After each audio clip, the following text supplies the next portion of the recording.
Welcome to MaidTV.com. Please introduce yourself. I'm Berna Cordero Montenegro. I'm 42 years old, living now in Jumeirah, Dubai. Okay, are you single or married? Married. Okay, do you have children? Yes, madam, 5. 5 children. Who's taking Yes. care of your children? All big. All they have husband. Okay. They're Only all one married. single, my son. Okay. So when would you be able to start working? This coming July, madam. July. Okay. Do you have relatives here in UAE? Yes, madam. My sister and my sister-in-law. Please describe your present job. Now my job is, skill is cooking. You And love to caring. cook.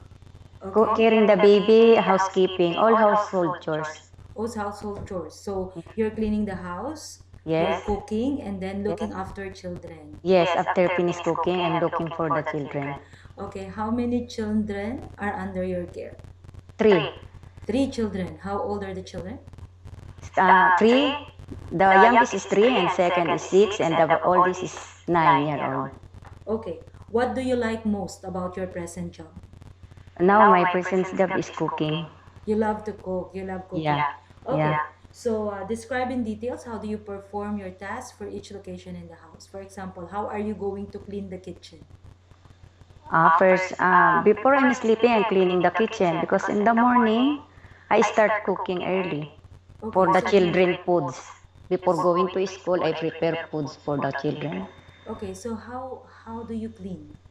How do you clean the kitchen? You from start to finish. Describe it. I'm start, madam, for the kitchen utensils, all the things I can use for cooking, and then the stove and faucet, Faucet. the And lab, kitchen the tops also. Kitchen table. top. Yeah. Yeah. Okay. So what would you do if a delivery man came to the door and your employer is not around?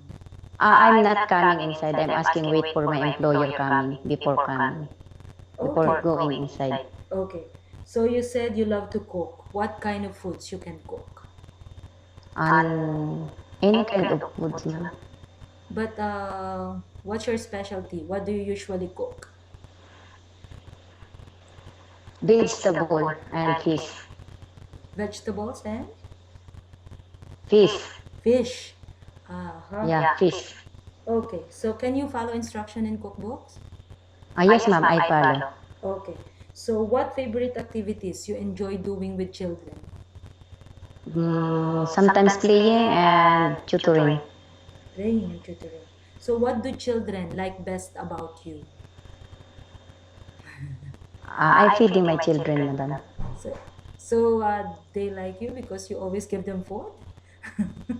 Yeah, maybe. Maybe. Okay. So if one of the children accidentally hurts himself, what are you going to do?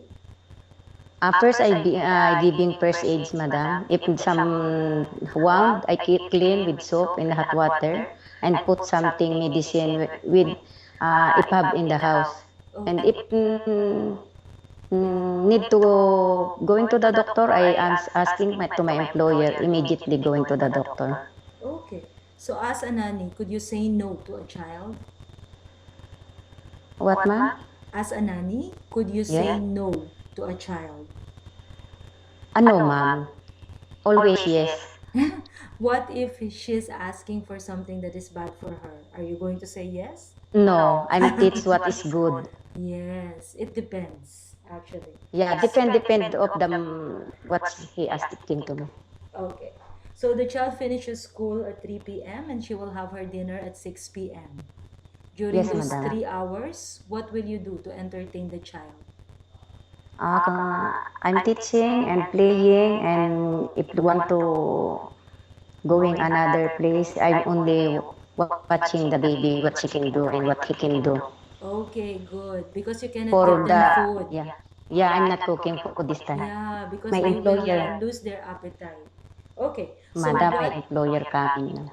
okay, what kind of a housemaid and nanny are you? Describe yourself. I'm honest and Okay. respectable and I'm loyal. Okay. So please keep your mobile phone on with you as families will contact you. Thank you for Okay. maintv.com. Thank you.